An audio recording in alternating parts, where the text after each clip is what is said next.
Okay, welcome dito sa channel natin, Old Coins PH 1611. Mga kabarya, magandang araw sa ating lahat at maraming salamat sa patuloy na panonood nyo sa mga coin review natin dito sa channel po natin. At sana nasa mabuti tayong kalagayan sa ngayon, lalo na sa sitwasyon sa bansa po natin sa ngayon. Now, ito yung barya natin, again, foreign na barya galing Singapore, mga kabarya. So, ito yung titingnan natin. So, 1 Singaporean dollar. So, 1 Singaporean dollar, mga kabarya. Ito yung barya na titingnan natin kung may value update na kaya ito sa ngayon. Now, dito tayo sa kaniyang features, Singapore, yung issuer nito, standard circulation coin, mga kabarya. May year na na-produce from 2013 to 2019. Yung barya natin na hawak ay 2013. Now, $1, again, 1 Singaporean dollar. Sa atin, yung equivalent dito sa atin, 43 pesos. Mas mababa siya sa US dollar, mga kabarya. Bimetallic, nickel-plated steel, yung kaniyang center, brass-plated steel ring naman, yung kaniyang ring. So, may bigat na 7.62 grams with diameter naman niya is 24.64 millimeter. 2.5 yung kanang thickness, millimeter. Now, dito tayo sa kaniyang obverse. So, ito yung emblem, no?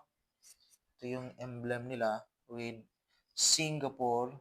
So, dito may English, Tamil, Chinese, and Mali, mga kabarya.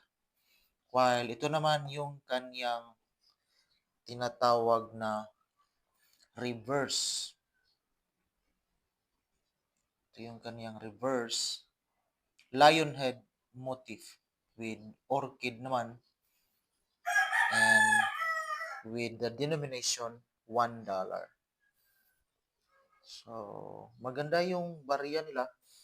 May $1 na coin sila sa bansang Singapore.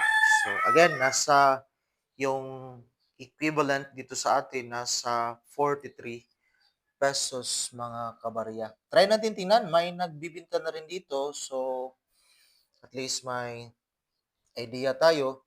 Kasi pag may seller, so at least may value na ito.